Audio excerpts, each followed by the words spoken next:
High to all అండి. మీరు ఈ వీడియో చూసే టైంకి మీ పర్సన్ యొక్క ఎనర్జీస్ అయితే ఎలా ఉన్నాయో చూద్దామండి.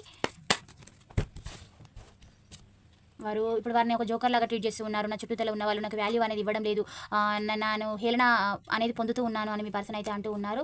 ఇన్సల్ట్ అనేది చేస్తూ ఉన్నారంట అండి. వారిని కాంప్లికేటెడ్గా మారిపోయింది లైఫ్ అనేది, అన్ని టిస్టులతోటి కూడుకుంది అయిపోయింది. ఏం చేయాలి, నా లైఫ్ని తీసుకెళ్ళి వేరే వాళ్ళ చేతిలో పెట్టాను, వాళ్ళు నాకు పెయిన్ అనేది ఇస్తూ ఉన్నారు, నువ్వు ఎన్నిసార్లు చెప్పినా నేను వినలేదు, నువ్వు ఇలా ఉండు అలా ఉండు అనేసి ఇప్పుడు నాకు ప్రతి సిచ్యువేషన్ కూడా నువ్వు చెప్పినలాగే కనబడుతుంది అని మీ పర్సన్ అయితే అంటూ ఉన్నారండి. క్లోజ్ ఆఫ్ అన్నీ కూడా నాకు అన్ని దారులు కూడా మూసుకుపోయినట్టుగా అనిపిస్తుంది. ఏం చేయాలో అర్థం కావడం లేదు. నీ ఎమోషన్స్ తోటి ఆడుకున్నందుకు నాకు కూడా తిరిగి పెయిన్ అనేది వచ్చేసింది, నాకు లైఫ్ అనేది లేకుండా పోయింది అని మీ పర్సన్ అయితే అంటూ ఉన్నారు. ఏం చేయాలో అర్థం కావడం లేదని కూడా ఆ వ్యక్తి అయితే అంటూ ఉన్నారండి. నాకు ఇప్పటికిప్పుడు ఒళ్ళంతా చాలా మంటగా ఉంది, నీళ్ళలోకి వెళ్ళి దూకితే చాలా చల్లగా కూల్గా అనిపిస్తుంది అనే పర్పస్లో చెప్తూ ఉన్నారు. అలా అనిపిస్తుంది. ఈ పరిస్థితులను చూస్తే నాకు ఉండాలని కూడా లేదు అనే విధంగా చెప్తూ ఉన్నారు. అంటే వన్ టైప్ ఆఫ్ వారికి సూసైడ్ చేసుకోవడం లాంటివి అనిపిస్తుంది అని కూడా వ్యక్తి అయితే చెప్తూ ఉన్నారు. మీరు వారిని క్షమిస్తారా లేదా అనేది కూడా వారికి ఒక డౌట్ అనేది మిగిలిపోయింది అని కూడా పర్సన్ అయితే అంటూ ఉన్నారు. ఈ పాయింట్స్ రెజనేట్ అయిన వాళ్ళు తీసుకోండి, రెజనేట్ కానీ వాళ్ళు లీవ్ చేయండి. ఛానల్ని లైక్ చేయడం, సబ్స్క్రైబ్ చేయడం మర్చిపోద్దు. Thank you for watch. Next వీడియోలో కలుసుకుందాం. బై, సీ యూ అండి.